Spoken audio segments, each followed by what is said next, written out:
të ftuar. Një mjek është nefrologja Marsita Duli. Mirë se erdhe, doktoresh. Faleminderit. Është kënaqësi që jemi së bashku në studio për të folur në lidhje me shëndetësinë dhe më tepër problematikat për të sqaruar ashtu siç duhet për publikun. Për ta nisur me temën e parë që Denisi e përmendi në lidhje me faktin nëse duhet apo jo të konsiderohen vepër penale gabimet mjekësore. Mund kemi një qëndrim tuaj dhe të kolegëve tuaj për sa përket këtij aspekti?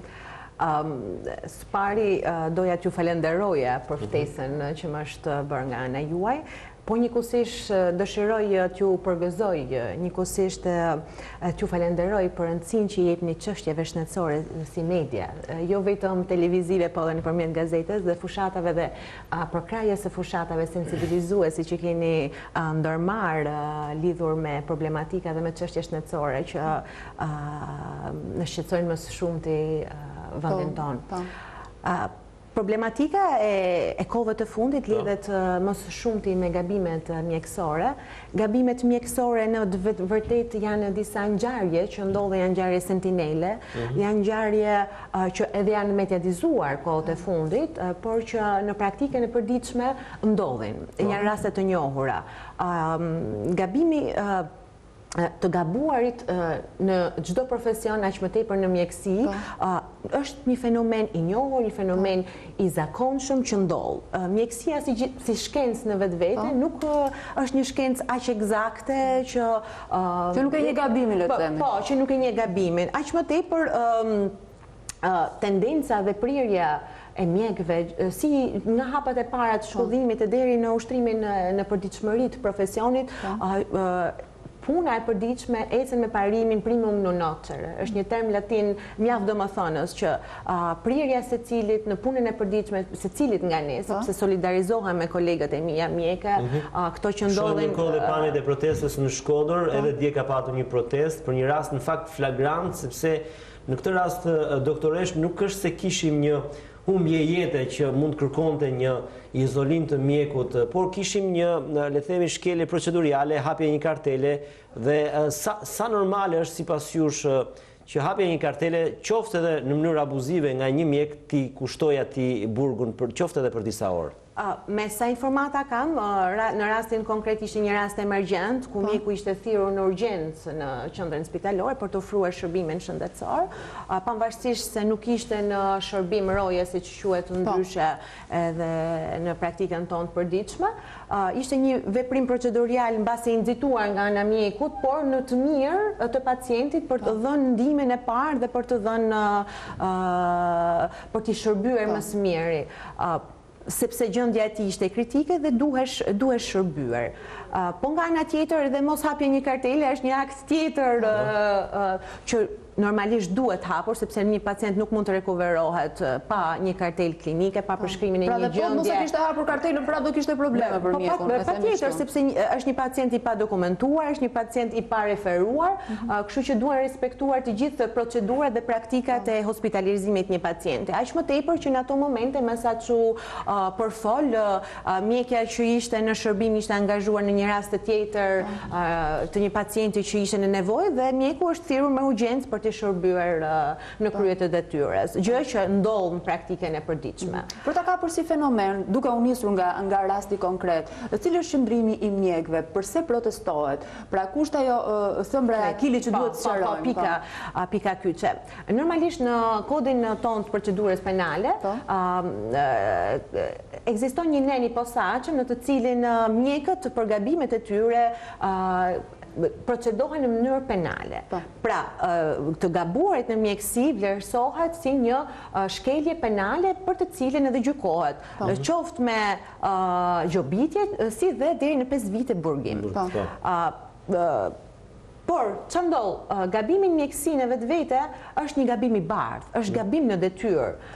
Mjeku më së shumtin e rast për herë tenton që të bëjë më të mirën e mundshme për pacientin. Por ama mjekësia, si që a thash, nuk është shkencë eksakte. Të vepruarit të skemave të mjekimit janë të ndryshme me pacientë të ndryshëm. Nga ana tjetër, ekzistojnë protokolle klinike të cilet mundohen dhe përpiqen të disiplinojnë punën tonë përditshme në praktikën klinike. Por ama studimet më së miri referojnë që këto nuk kanë një farë sigurie 100% që të jenë eksakte. Nga ana tjetër, problematika lidhet si nga ana e formësimit mjekut, pra çështja shumë komplekse, fillon që në gjenezën e formësimit të mjekut, gjithashtu dhe nga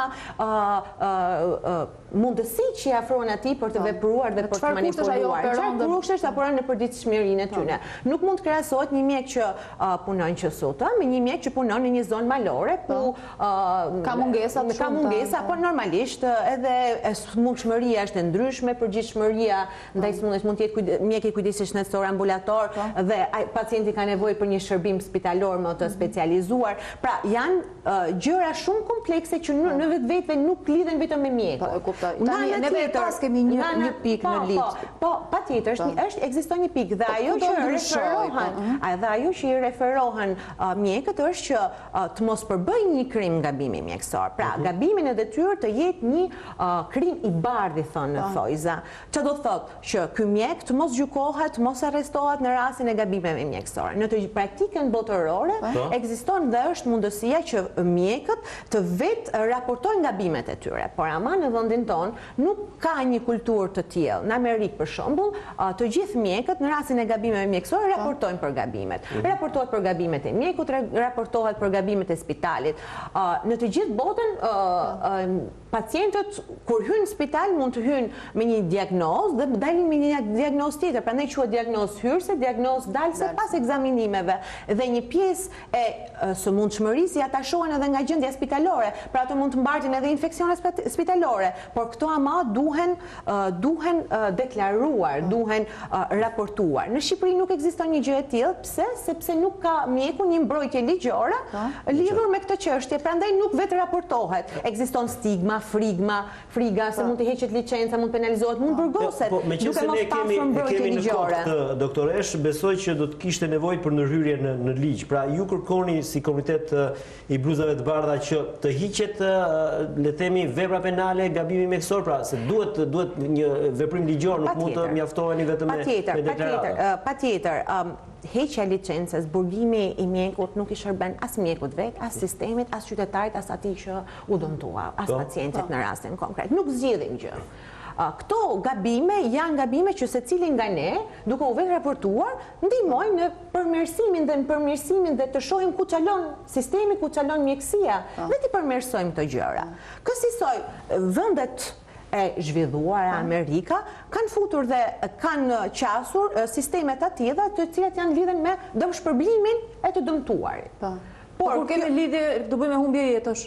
Po, dëmshpërblihen familjarët në rastet konkrete, por ama në rastet konkrete, këto gabime në detyrë që ata shohen mjekut, janë gabime të bardha. Nuk them që i njëjti mjek të jetë i mbrojtur që nëse del në rrugë shtyp një qytetar mos dënohet. Kjo s'ka lidhje me profesionin, por ai është në detyrë ama.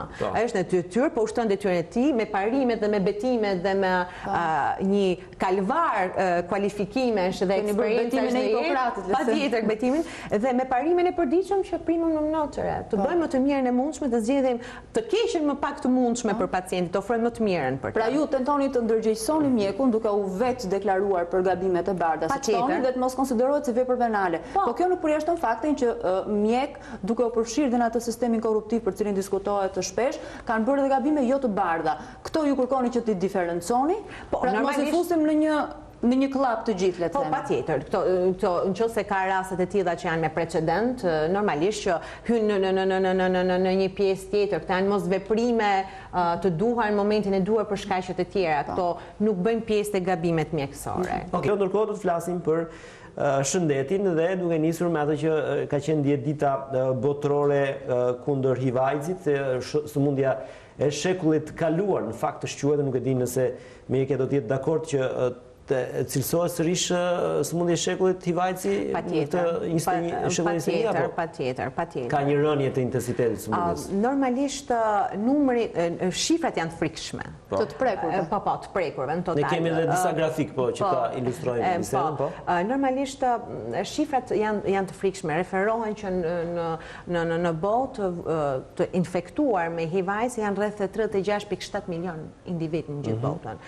Në të cilët deri më sot 35 milion kanë vdekur si pasojë e AIDS-it, pra sindromës agrevuar të HIV-it.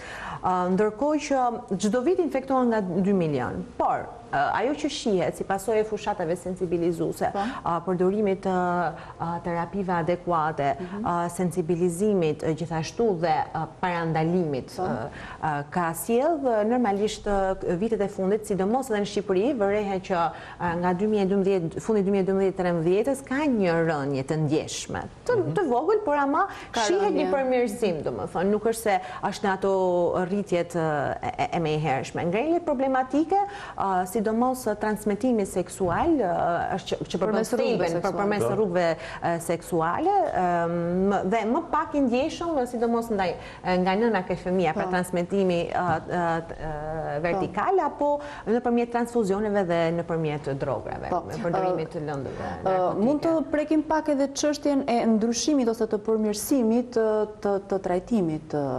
Nëse në shekullin e kaluar jepej alarmi dhe ishte si një vulë e zezë që në momentin që ti ishe e prekur ose i prekur me HIV/AIDS, atëherë jeta jote ishte destinuar të mbaronte. Ndërkohë që sot shohim që ka shumë individ, edhe në Shqipëri, kemi pasur kontakte, që ka njerëz që bashkëjetojnë me sëmundjen e tyre, nëna që dhe kanë lindur fëmijë me një kujdes të veçantë dhe edhe pse kanë këtë problematik në organizmin e tyre, jeta e tyre vazhdon të jetë, le të themi, në funksion të punëve, të gjërave që kryejnë, pra nuk është një fund fatal.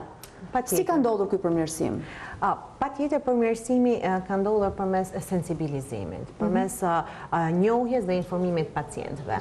Por ama akoma vlen për të thënë që në shifrat botërore vetëm 53% e rasteve janë të deklaruara, sepse ekziston stigmatizimi, është stigma në mes, e cila nuk lejon që këto individ të deklarohen, të raportohen. Patjetër. Kështu që këto shifra nuk janë reale të thëna mirë shfilli sepse janë shifrat paraportuara. Ky problem përbën edhe problematikën se duke mos u identifiku këtë rast edhe problematika e trajtimit me këtyre, normalisht të gjithë të pacient kanë skema e sigurimeve shëndetësore, lista rimbursuese me medikamenteve, ka mjekime posaçme për këto, por këto që të përfitojnë nga këto duhet deklaruar, patjetër duhet të jenë deklaruar.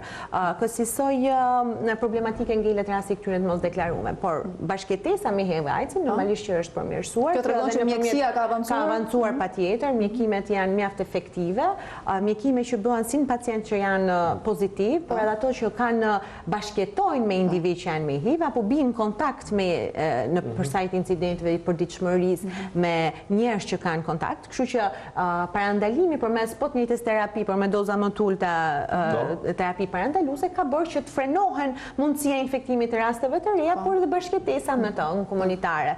Njerëzit duke u sensibilizuar, duke u njohur me sëmundjen, mënyrën e transmetimit, që një përqafim, një bashkëbisedim apo një qëndrim pranë nuk është ngjitës si patologji. Nuk është si gripi përmes ajrit. Nuk është si gripi që do flasim, nuk është sëmundje sezonale, por ka disa specifikat veçanta në mënyrën se si transmetohet, që përmes gjakut apo marrëdhënieve intime. Kësaj i ka lehtësuar marrëdhënien dhe bashkëtesën e individëve të shnosh me mbartësit i vajzit. Sa është përmirësuar dhe në aspektin kërkimor shkencor kundrejt trajtimit, le të themi, dhe shërimit, ai do të ishte lajmi më i mirë kundrejt kësaj patologjie të tmerrshme? Faktikisht kërkimet vazhdojnë, shpresa vdes e fundit, por deri në këto momente HIV/AIDS është një sëmundje e pashërueshme. Nuk ka ende, sikur dëgjojmë shpesh në lajme që ka ndonjë sinjal. Kërkimet dhe investimet lidhur me jo vetëm me HIV/AIDS-in, po edhe me kancerin që përbëjnë sëmundshmërinë më të lartë, që merr jetë njerëzish në përditshmërinë tonë klinike, por faktikisht akoma nuk ka rezultate një përgjigje pozitive lidhur me terapi përfundimtare që të shërohen.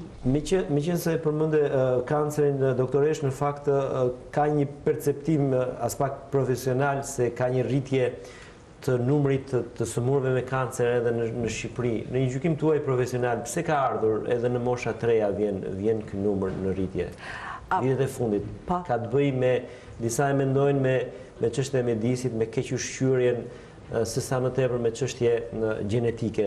Si është gjykimi juaj profesional në këtë aspekt? Faktikisht kanceri është një smundje shumë komplekse që të shfaqet do një është multifaktoriale, pra ndikohet nga shumë faktor. Patjetër që baza gjenetike është kryesore në shfaqjen e kancerit si dhe të smundjeve të tjera normale. Duhet kesh një gjë të përcaktuar gjenetikisht që të shfaqet në mënyrë fenotipike, pra.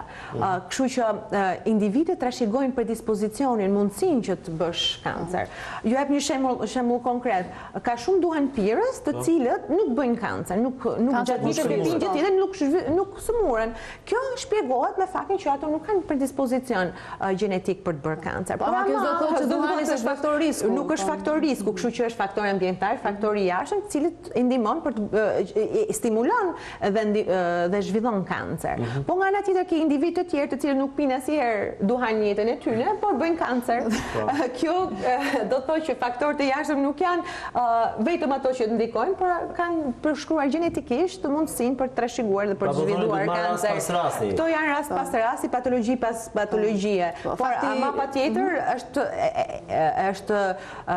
do të them, a ka të bëjë me mënyrën tonë të jetesës, a ka ndryshuar mënyra jone e jetesës për mirë apo për keq? Mënyra e jetesës ka ndryshuar në shumë aspekte për mirë, por për anën tjetër për shëndetësoren ka ato problematikat e veta. Duke filluar që nga ndotja e ambientit, mënyra se si ushqemi, jeta që bëjmë, aktiviteti që zhvillojmë në përditshmërinë tonë, sistemi nervor që lidhet shumë me streset, me akumulimin e problematikave në përditshmërinë, jetën e përditshme, janë gjithë faktor të cilët ndikojnë me patjetër edhe duke rritur edhe riskun për të bërë tumore. Tani po ti referohemi statistikave dhe kontakteve me mjekët që ne kemi shumë të shpeshta, sepse televizioni ynë ka qenë edhe promotor në ndërmarrjen e sensibilizuese kundrejt kancerit të gjirit. Kanceri i gjirit, nëse do të referohemi statistikave të vdekshmërisë pas smundjeve kardiovaskulare, vjen i dyti.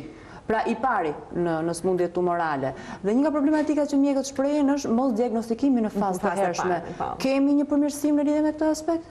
Në informacionin tuaj? Jo, patjetër, fushatat sensibilizuese luajnë një rol jashtëzakonisht madh. Janë fushat depistuese, të cilat edhe raste të cilat nuk janë ndjenjë, sepse këto janë smundje që në fazat e para janë smundje të heshtura. Pra nuk shfaqen një klinik, edhe duke nuk kanë dhimbje, nuk kanë shenja, me një evidentim të mjaftuar se mund t'i referojnë drejt mjekut, por ka raste që një pjesë e popullatës i neglizhojnë, nuk e vlerësojnë siç duhet. Fushata sensibilizuese është kryesore, depistimi në terren është kryesore për këto patologji. Kemi përmirësim për sa i përket depistimit? Patjetër, këto zbulohen kohë më parë, trajtohen në mënyrë më efektive dhe mundësia e metastazimit, pra e komplikacioneve deri në eksesin deri në vdekjen e pacientit normalisht minimizohet, ulet goxha. Okej, doktoresh, flasim pak edhe për sëmundjet e stinës, sepse ato janë sëmundjet të vogla ndukje, por që krijojnë probleme, për shembull ky gripi, virozat e ditës, cilat do të ishin këshillat, se edhe në redaksin ton ka një periudhë që çdo javë kemi nga një që sëmuret nga gripi. Dhe besoj që jeni gjithkohën të sëmurë, sepse kjo transmetohen jeta kolektive. Po, stina e dimrit që faktikisht jemi i ka këto, është një sezon goxha i gjatë, kështu që duhet bëni çik durim, sepse sezoni fillon në fund nëntor dhe mbaron mars, deri në fund të marsit, me ardhen e pranverës.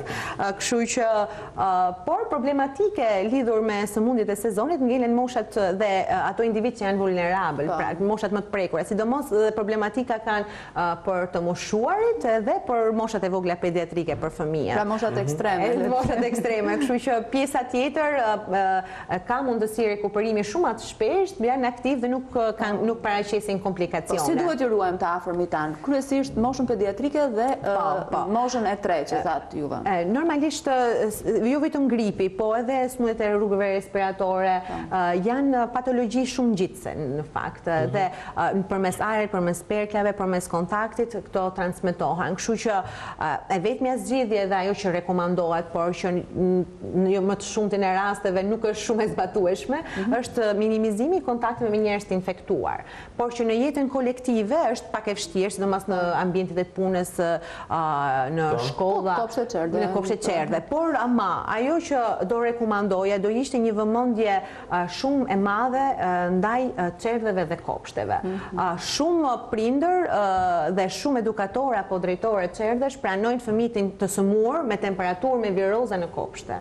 Ndërkohë që kjo nuk i shërben as fëmijës së sëmurë, pasi ka nevojë për rekuperim, ka nevojë për regjim më specifik se saj, më kujdes më të madh, por nga ana tjetër kontaminon edhe fëmijët e tjerë. Kjo është një problematikë e vërejtur sfundmi dhe shumë dhe me sa... Po këtë ndoshta duhet ta frenojnë dhe kujdestarët e kopshteve? Po, atë po thoja që është një problematikë që duhet vlerësuar, sidomos nga kujdestarët, që në momentin që sheh një fëmijë dhe atij i jepet përporosi që ta mjekojë gjatë kohës që është normalisht që nuk duhet ta pranojë, sepse është një risk i lartë i padiskutueshëm për fëmijët e tjerë. Mami çon fëmijën në kopshtë bashkë me shurupin me vete, për shembull. Kjo nuk është se do shumë men, nuk është se do shumë investim, nuk është se do shumë politika shëndetësore, por është një masë që mund të evitohet shumë kollaj. Pa shpenzime. Nga ana tjetër, normalisht higjiena patjetër, këshillohet që në kontakt me fëmijët apo më të moshuarit, sidomos kur vijnë nga ambiente kolektive, higjiena e duarve, kontakti duhet të jetë maksimale, por nga ana tjetër veshja duhet të jetë optimale, ushqimet të balancuara, konsumi sa më shumë i lëngjeve, patjetër, sidomos tani lëngjet dhe frutat janë me vitaminë C, kështu që ndikojnë edhe në forcimin e imunitetit, po nga ana tjetër jetë e shëndetshme, aktivitet fizik, gjumë i plot, ajri i pastër patjetër, që nuk mungon stinën e... Në fakt, ndonjëherë ne hasim këtë tendencën e temperaturave të ulta dhe më tepër i mbajmë mbyllur se sa i hapim t'i aerosim dritaret tona. Faktikisht shtëpit, ambientet duhen aerosur her pas here, të minimizohen aktivitetet kolektive, gjërat. Këto janë masat përgjithshme që normalisht mund të ndërmerren, janë shumë të thjeshta dhe mund t'i shërbejnë. A mund t'ju ngacmoj pak, sepse jo më kote lam për në fund, sigurisht që profili juaj lidhet me organin e veshkës. Kemi një të dhënë reale për sa i përket situatës sëmundjeve renale në Shqipëri? Faktikisht situata është të them problematike, sepse lidhet shumë me njohuri që kanë popullata lidhur me sëmundjet renale, është si në rastin e kancerit. Në qoftë se kjo nuk punohet mbi të, në qoftë nuk promovohet, në qoftë se nuk sensibilizohet publiku, pacientët, individët, normalisht që do i neglizhojnë. Unë në studime doktorale, faktikisht kam studiuar aso kohë lidhur me sëmundjet renale kronike që përbëjnë një grup patologjish që përparojnë drejt stadit fundit drejt dializës. Dhe po studioja shkaksin nga kanë ardhur kush është patologjia bazë e këtyre. Pjesa më e madhe ishin pielonefritet, që pielonefritet janë infeksionet e veshkave. Infeksionet e veshkave ardhur nga një infeksion që rastet e pamjekuara, rastet e neglizhuara, rastet që kanë përparuar, përveç patologjive tjera që janë patologji bazë të organit që normalisht kanë ato stadet e veta drejt sëmundjeve renale kronike. Dhe kjo të bën dhe na shtjen mend që ne nuk themi ne mjekët, por pacientët, qytetarët neglizhojnë patologjitë. Pra, po thoni, doktoresh, që edhe për sa i përket shëndetit kujdesit ndaj veshkave, nuk ka pothuajse një shqetësim të qytetarët, pra shkon vetëm kur ndjen dhimbje. Po, kur ndjen dhimbje, kur situata... Ky kontroll duhet të jetë periodik, po thoni? Ky kontroll duhet të jetë periodik, duhet të jetë një lidhje e ngushtë me mjekun e familjes, me mjekun specialist, në mënyrë që këto të mjekohen në mënyrën sa më adekuate referuar protokolleve mjekësore.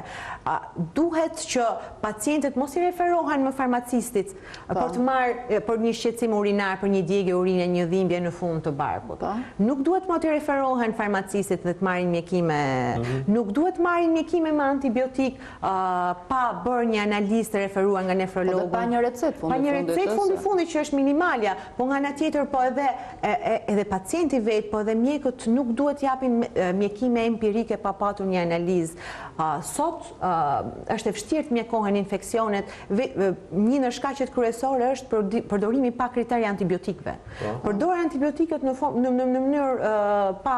Si një aspirin, le të thënë. Patjetër, pa patur një analist mirëfillt, një mbjedhje, pa patur një antibiogram, ky mikrob që është infektuar pacienti, kush vepron nga këto antibiotik, dhe normalisht antibiotiku nuk jep efekt se mund të mos jetë koincidojnë me antibiotikun që është i përkatës i mikrobit i infeksionit, po nga ana tjetër ai në qoftë se mjekot herë tjera me këtë antibiotik ai nuk jep më efekt sepse ka kriju shtamje rezistencë, po nga ana tjetër kemi dëmtuar edhe florën normale të organizmit tonë, me cilën bashkëpunojnë normale, po të zorëve. Dhe shfaqen pastaj sindromet, jo kolitet, jo tani një shqetësim që shpeshherë në media lidhet edhe me politikat shëndetësore të cilat tentojnë të përmirësojnë, të duhet ta pranojmë. Si duhet ta detyrojmë ne qytetarin, se s'po i bëj pacient të gjithë, po qytetarin shqiptar që të kontrollohet. A e kemi ne të përmirësuar protokollin shëndetësor që nga shërbimi primar që është mjeku i familjes ju e përmendët, sepse është ai që referon më pas te specialisti. Patjetër.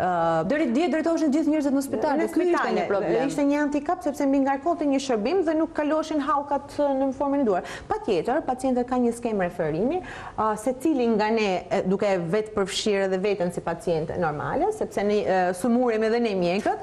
Normalisht kemi mjekën në familjes son ku paraqisen ankesat dhe kemi akses aq herë sa na nevojitet. Akses të pakufizuar.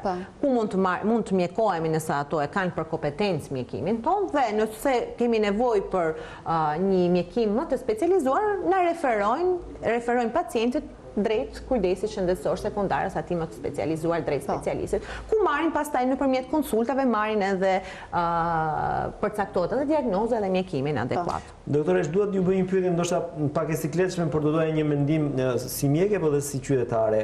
Ka një shqetësim të shprehur nga qytetarët të cilët kanë një lloj dyshimi në raport me hemodializën, jo përsa i përket skemës, por përsa i përket faktit që mbahet qëllimisht në këmbë hemodializa dhe nuk shkohet në transplanti për qëllime përfitimi. Transplanti i veshkave është në një metodë që është vënë për disa vitesh në punë në Shqipëri, por që nuk kryhet dhe do ishte më mirë zgjidhja e transplantit se sa mbajtja një pacienti me hemodializë për shumë kohë? Normalisht që transplanti është një alternativë zgjidhjet përveç hemodializës.